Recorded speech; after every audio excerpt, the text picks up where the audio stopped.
Good morning all of you. तो आज हम लोग नया सेशन स्टार्ट करने वाले हैं पीएचपी पर, ठीक है। तो आपको पता है कि इंडस्ट्री में बहुत डिमांड है पीएचपी की, तो बहुत आसान है, आप सभी लोग आसानी से सीख सकते हैं पीएचपी। और इस लेक्चर सीरीज में हम लोग पूरा एडवांस बेसिक से लेके एडवांस तक पूरा अच्छे से कवर करेंगे पीएचपी को, और कैसे यूज करेंगे नॉर्मल वे में। बहुत आसान है, आपको पता ही नहीं चलेगा कब ख़त्म हो गया लेक्चर सीरीज, कब स्टार्ट हुआ कब ख़त्म हुआ। तो आज हम फर्स्ट लेक्चर स्टार्ट करेंगे जिसमें हम सिर्फ इंट्रोडक्शन देंगे, क्या क्या टॉपिक हम कवर करने वाले हैं पीएचपी में, और कैसे स्टार्ट करते हैं, इंस्टॉलेशन कैसे करते हैं और कहाँ यूज करते हैं। ऐसा नहीं है कि हम लोग काम कर रहे हैं, सब कुछ कैसे करना है, कहाँ करना है, ये पता होना बहुत ज़रूरी है। बहुत पीएचपी लेसन्स आपने पढ़े होंगे, यूट्यूब पे लेक्चर पढ़े होंगे जिसमें आपको सिर्फ पीएचपी पढ़ा दिया गया, ख़त्म। पर नहीं, यहाँ पर पीएचपी इंस्टॉलेशन से लेके कहाँ यूज़ करते हैं, कैसे यूज करते हैं, सब कुछ ब्रीफ एक्सप्लेन किया जाएगा, जिससे आपको कोई परेशानी नहीं होगी। और अगर अभी तक चैनल सब्सक्राइब नहीं किया है तो चैनल सब्सक्राइब कर लें, बाकी आप और बेल आइकन क्लिक कर लें, बाकी नोटिफिकेशन आपको मिलती रहे। तो चलिए हम स्टार्ट करते हैं, देखते हैं, कवर करते हैं क्या क्या हम टॉपिक कवर करने वाले हैं। Topic we cover in this lecture series. First, basics of PHP. तो आफ्टर इंस्टॉलेशन सबसे पहले हम बेसिक्स कवर करेंगे कि क्या होता है पीएचपी, कैसे, कहाँ से, क्या क्या करेंगे। तो फर्स्ट टॉपिक हमारा है basics of PHP.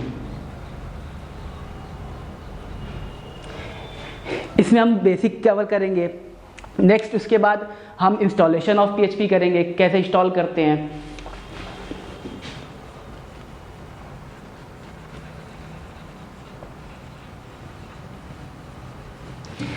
Main important installation of PHP. Installation में हम इंस्टॉल कर रहे हैं पीएचपी, क्या क्या नीड है इंस्टॉलेशन करने के लिए। जैसे कि हम रैम्प इंस्टॉल कर लेते, हो जाता है। बहुत आपने देखा होगा, रैम्प वैम्प नाम सुना होगा, रैम्प वैम्प लैम्प।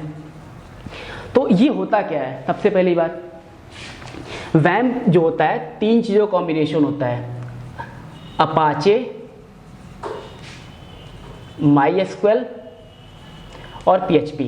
ये तीनों इंस्टॉलेशन अभी हम देखेंगे, पर ये तीनों का कॉम्बिनेशन होता है। ऐसा नहीं है कि आपको सिर्फ रैम्प वैम्प लैम्प हो तभी आप पीएचपी रन करा सकते हो, ऐसा कुछ नहीं है। आपके पास ये तीनों अलग से अरेंज करके भी आप पीएचपी को इंस्टॉलेशन कर सकते हैं, जो कि हम अभी देखेंगे। नेक्स्ट हमारा आता है पीएचपी वेरिएबल्स। फिर हम क्या देखेंगे, पीएचपी वेरिएबल्स। पीएचपी वेरिएबल्स, तो आपको पता है कि वेरिएबल डिक्लेरेशन क्यों करते हैं। नॉर्मल आपने सी पढ़ी होगी, तो उसमें आपने देखा वेरिएबल डिक्लेयर्स करते हैं क्योंकि हमको वैल्यू असाइन करनी होती है। तो पीएचपी में कैसे करते हैं ये देखेंगे हम। फिर आता है हमारा वेरिएबल स्कोप।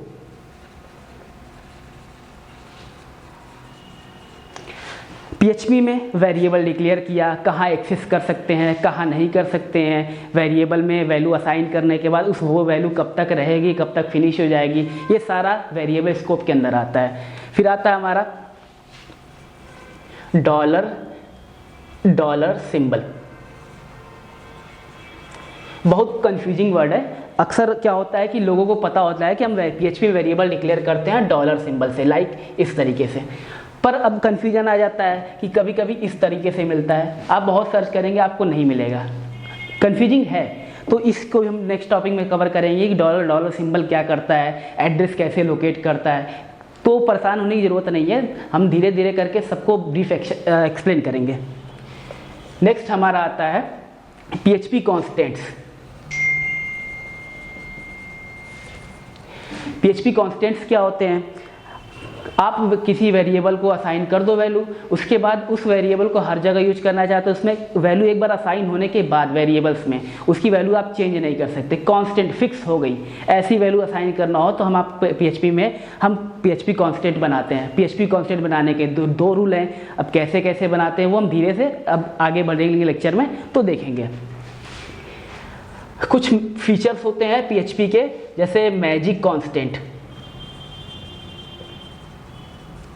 ये फीचर्स क्या करता है, जैसे कि हम क्या करते हैं, कभी कभी हम PHP का कोड हमने लिख दिया 500 लाइन का, 600 लाइन का, तो कभी कभी होता है कि हम किस लाइन पे हैं या किस क्लास के अंदर हैं या किस फंक्शन के अंदर हैं, ऐसा पता लगाना। तो PHP प्री डिफाइंड फंक्शंस हमको देता है जो कि मैजिकल कॉन्स्टेंट फंक्शंस कहे जाते हैं। मैजिकल कॉन्स्टेंट जैसे डबल लाइन, इस तरह के फंक्शंस जो हैं जो आपको मिलेंगे तो PHP कॉन्स्टेंट, मैजिक कॉन्स्टेंट कहे जाते हैं। PHP डेटा टाइप्स, नेक्स्ट हमारा क्या है जो कवर करने वाले हैं, PHP डेटा टाइप्स।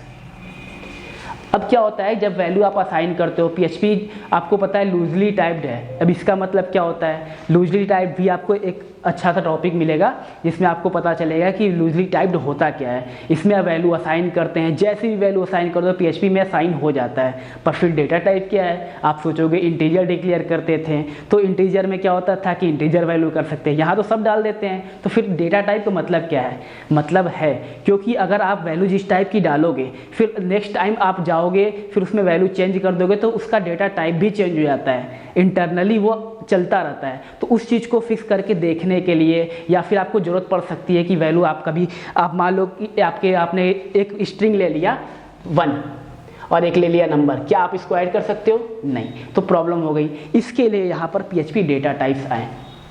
फिर हमारा आता है PHP ऑपरेटर्स।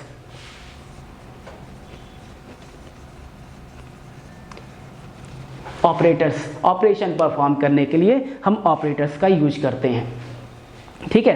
तो इन टॉपिक्स को आप नोट कर लीजिए, वीडियो पॉज करिए और इसको नोट कर लीजिए, ठीक है।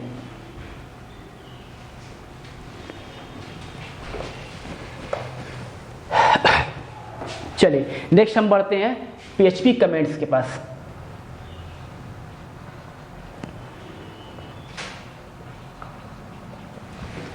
PHP कमेंट्स क्या होते हैं, PHP कमेंट्स आपका हेल्पिंग टेक्स्ट होता है। जब आप प्रोग्रामिंग करते हो तो बड़े बड़े जब लॉजिक आप लिखते हो, फंक्शंस बनाते हो, क्लास बनाते हो, तो उसकी फंक्शनैलिटी के बारे में स्मॉल डिफाइन करना कि बाद में नया डेवलपर आए उसको कोई दिक्कत नहीं हो उस कोड को पढ़ने में। इसके लिए हम PHP कमेंट्स लिखते हैं। कमेंट्स भी दो तरीके के होता है, single line comment, multi line comments. तो नीड सबसे बड़ी चीज़ है, कमेंट आप करते हो क्या लिखेंगे, कैसे लिखेंगे, किस फंक्शन में क्या लिखेंगे, ये सब आपको कमेंट्स में नेक्स्ट सेशन में आपको मिलेगा। फिर आता है हमारा PHP if else statement. PHP if else statement, अब आपको कंडीशनल स्टेटमेंट्स देने हो, जैसे कि आप कुछ चेक करना है, किसी की एज ज़्यादा हो तो ये फंक्शन चले, ये कोड एग्जीक्यूट हो, किसी की एज कम हो तो ये एग्जीक्यूट हो, इस तरह के आपको ऑपरेशंस परफॉर्म करने हो तो आप इफ एल्स स्टेटमेंट यूज़ कर सकते हैं। इसके बाद आता है हमारा PHP लूप्स। लूप्स क्या होते हैं, लूप्स वही जैसे कि आपने सी में पढ़ा होगा या किसी और प्रोग्रामिंग लैंग्वेज में पढ़ा होगा, अगर पढ़ा हो तो, नहीं पढ़ा है तो कोई दिक्कत नहीं, हम लूप को भी एग्जीक्यूट करेंगे अच्छे से, जैसे for loop, while loop, do while loop. यहाँ पर एक एक्स्ट्रा लूप होता है फॉर ईच लूप, जो कि एरे में अक्सर यूज करते हैं। बहुत बढ़िया फॉर ईच लूप होता है, इसमें बहुत आसान होता है। इसके लिए लूप बार बार स्टेटमेंट एग्जीक्यूट करने के लिए हम यूज़ करते हैं। तो ये हमारा लूप है।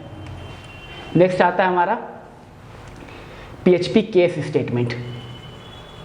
केस क्या होता है, इफ एल्स के बाद आपका आता है स्विच स्टेटमेंट। तो स्विच में क्या होता है कि आपको किसी वेरिएबल को एक स्विच करना हो बार बार, तो केसेस के द्वारा स्विच करते हैं। ये कैसे स्विच करते हैं प्रोग्राम बना के हम प्रैक्टिकली देखेंगे अच्छे से, बहुत इंपॉर्टेंट होता है, अक्सर यूज करते हैं हम लोग प्रोग्रामिंग में।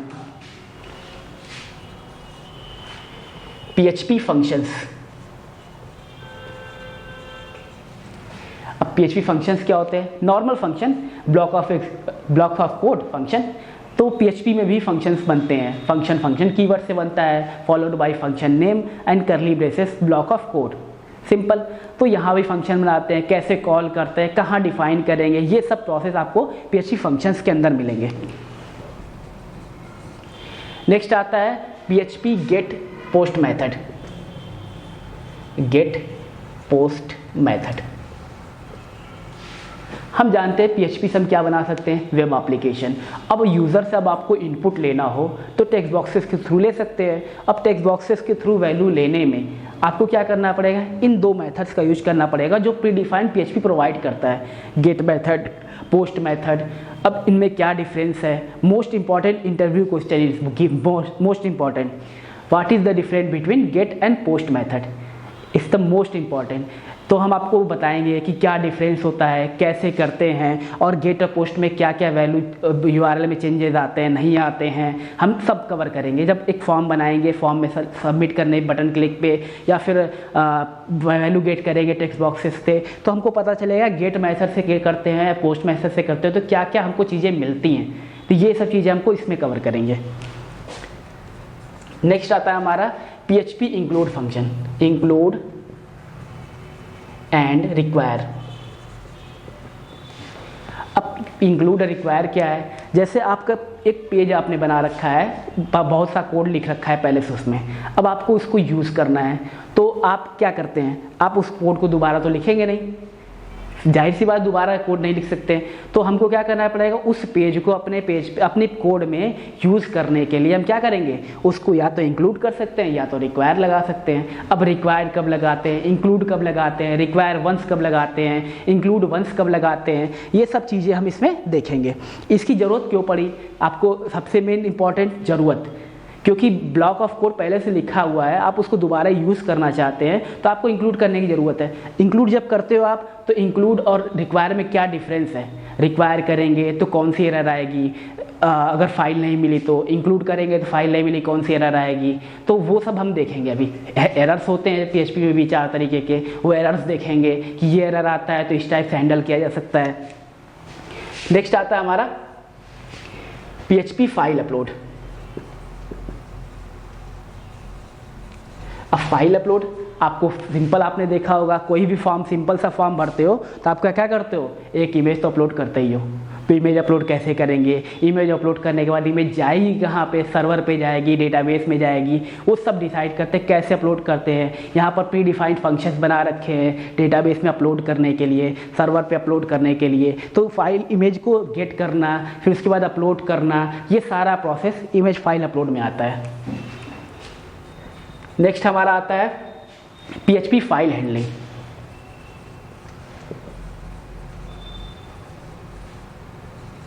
PHP फाइल हैंडलिंग, अब फाइल अपलोड और फाइल हैंडलिंग में क्या डिफरेंस है? थोड़ा कंफ्यूजन। फाइल अपलोड में क्या होता है कि हम फाइल को अपलोड करते हैं, सर्वर पे अपलोड कर दिया, इमेज हो सकती है, टेक्स्ट फाइल हो सकती है, कोई भी हो सकती है। पर फाइल हैंडलिंग क्या होता है, उस फाइल को जो हमने अपलोड किया है उस फाइल को रीड करना, उस फाइल में राइट करना, उस फाइल में चेंजेस करना, ये सारा किसके अंदर आता है? फाइल हैंडलिंग में। हैंडल करना उस फाइल को, जैसे हमने कोई फाइल, टेक्स्ट फाइल है, उस टेक्स्ट फाइल में कुछ आपका डेटा लिखा हुआ है, उस डेटा को आपको रीड करना है और डिस्प्ले कराना है, या फिर उस डेटा में कुछ चेंजेस करने हैं, तो हम क्या करेंगे, फाइल अपलोड यूज करेंगे। ठीक है। नेक्स्ट आता है हमारा PHP array, most important. Array आपको पता है बल्क में डेटा आप स्टोर कर सकते हैं किसी वेरिएबल के अंदर, तो PHP में भी एरे होता है जिसके अंदर आप PHP में वैल्यू डाल सकते हैं। वह एक वेरिएबल के अंदर मल्टीपल वैल्यू स्टोर करा सकते हैं, पर यहाँ पर डेटा टाइप नहीं होता तो कैसे भी वैल्यू डाल दो। तो यहाँ 3 टाइप के एरे होते हैं, सिंगल डायमेंशनल, मल्टी डायमेंशनल, उसके बाद आपका आता है PHP एरे फंक्शंस के थ्रू हो कर सकते हैं आप। उसके बाद आप 2 तरीके होता है डिक्लेरेशन के, एरे फंक्शन के थ्रू और एक ब्रैकेट के थ्रू PHP के अंदर आप एरे डिक्लेयर कर सकते हैं। वो सब हम देखेंगे एरे डिक्लेयर के। उसके बाद एरे जब ये पढ़ेंगे हम, इसके अंदर प्री डिफाइंड बहुत सारे फंक्शन हैं। जैसे कि आपने कोई एरे डिक्लेयर कर दिया, अब उसके अंदर आपको कोई वैल्यू पुश करनी है, एरे डॉट को पुश, फिर आपको निकालना है पॉप, उसके बाद उसके अंदर सर्च करना है या फिर फिल्टर करना है, आपको सॉर्ट करना है। ये सारे मेथड प्री डिफाइंड बना रखे हैं PHP में। PHP बहुत बड़ा उसके अंदर PHP के अंदर इतने सारे पहले प्री डिफाइंड कोड लिखे हुए हैं कि इतना आसान हो जाता है आपके लिए काम करना, बहुत सिंपल। तो एरे फंक्शन। नेक्स्ट आगे बढ़े हम,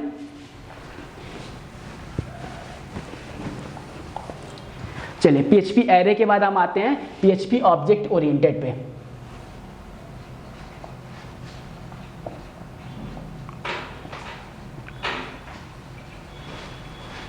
PHP ऑब्जेक्ट ओरिएंटेड। अब PHP ऑब्जेक्ट ओरिएंटेड क्या होता है? नॉर्मल, जैसे कि जावा कैसी है, जावा ऑब्जेक्ट ओरिएंटेड है। C# कैसी है, ऑब्जेक्ट ओरिएंटेड। C++ कैसा है, C++ में ऑब्जेक्ट ओरिएंटेड प्रोग्रामिंग कर सकते हैं। तो प्रोग्रामिंग स्ट्रक्चर्स होते हैं, प्रोग्रामिंग के करने के तरीके, जैसे कि आप नॉर्मल वे में करते हैं तो ये आपका प्रोसीजरल हो गया, हर बार प्रोसीजर आप लिखते जाते हैं। आप ऑब्जेक्ट बनाते हैं, क्लास बनाते हैं, ऑब्जेक्ट ओरिएंटेड हो गया। फिर आप उसके बाद MVC पैटर्न यूज करते हैं, ये PHP object oriented.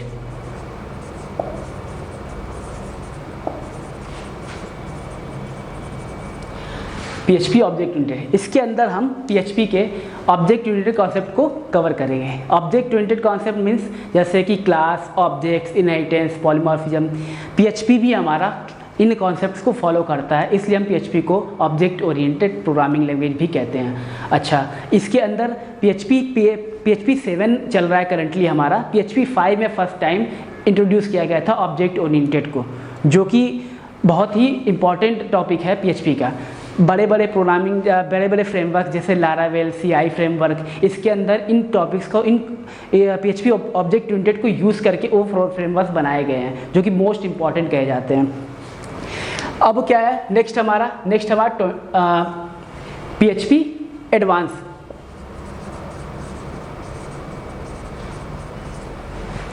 PHP advance, इसके अंदर हम क्या देखेंगे, इसके अंदर देखिए कुछ एडवांस फीचर PHP के जो कि सिर्फ PHP में आपको मिलेंगे, जैसे ट्रेड्स, नेम स्पेसेस, क्या यूज है इनका, कैसे करते हैं, कैसे ट्रेड डिक्लेयर करते हैं, क्यों डिक्लेयर करते हैं, ये सारी चीज़ें हम इसके अंदर कवर करेंगे, जो कि मोस्ट इंपॉर्टेंट है। जैसे कि नेम स्पेस, कुछ बने बनाए क्लासेज हैं वो कहीं रखे हुए, उनके नेम स्पेस यूज किए जा सकते हैं, तो वो सब चीज़ें हम यहाँ PHP एडवांस के अंदर सीखेंगे। नेक्स्ट टॉपिक हमारा आएगा PHP कनेक्टिविटी। कनेक्टिविटी मीन्स हम डेटाबेस से कनेक्टिविटी करेंगे। जैसे डेटाबेस हम यहाँ यूज करने वाले हैं, MySQL डेटाबेस यूज करने वाले हैं। MySQL डेटाबेस में CRUD ऑपरेशन सीखेंगे, जैसे insert, select, update, delete, file upload, ये सारी चीज़ें हम देखेंगे कहाँ पे, CRUD ऑपरेशन देखेंगे। कनेक्टिविटी करने के बाद कैसे कनेक्ट कराते हैं, MySQL_connect फंक्शन कैसे काम करता है, local host, user name, root कैसे हम सेलेक्ट कर रहे हैं, ये सब कुछ हम कवर करेंगे इसके अंदर कनेक्टिविटी के अंदर। नेक्स्ट, अब कनेक्टिविटी करने के बाद जब आप सारा ऑपरेशन कर लोगे CRUD ऑपरेशन, तो आता है कि यूज़ कहाँ करेंगे, कैसे इंडस्ट्री में यूज़ होता है, ये सारा कवर करने के लिए हम एक सिंपल एक प्रोजेक्ट बनाएंगे, जो कि बहुत ज़रूरी है, बहुत ज़रूरी है, क्योंकि इन चीज़ों को यूज़ कहाँ करेंगे, आपने टुकड़े टुकड़ों में सारा पढ़ लिया, इसको कवर कहाँ करेंगे, कैसे यूज़ करेंगे, क्या करेंगे, वो हम देखेंगे प्रोजेक्ट में। एक प्रोजेक्ट बनाएंगे जिनमें इन सभी चीज़ों को ब्रीफ से यूज़ किया जाएगा, और जो आपको कवर करेगा कैसा, क्या लगेगा आपको कि इन सभी चीज़ों को पढ़ने की नीड कहाँ आई, कैसे यूज़ किया गया प्रोजेक्ट के अंदर, कैसे कैसे हमने डेटाबेस में वैल्यू इंसर्ट कराई, पूरा व्यू बना के हम डिज़ाइन अच्छा से सब देखेंगे, जिसमें हम प्रोजेक्ट बनाएंगे। बहुत इंपॉर्टेंट होता है प्रोजेक्ट बनाना, क्योंकि आप पढ़ लेते हो, खत्म हो जाता है, आपको कोई मतलब नहीं क्यों यूज़ कर रहे हैं। प्रोजेक्ट में मोस्ट इंपॉर्टेंट, तो हम इंडस्ट्री लेवल का एक प्रोजेक्ट उठाएंगे जिसमें कवर करेंगे। ठीक है, नेक्स्ट टॉपिक ये था हमारा सेशन 1। सेशन 2 में हम स्टार्ट करेंगे अपने फर्स्ट टॉपिक से, इंट्रोडक्शन PHP, कैसे कहाँ इंस्टॉलेशन क्या है, सब कुछ नेक्स्ट टॉपिक करते हुए आगे बढ़ेंगे। Thank you.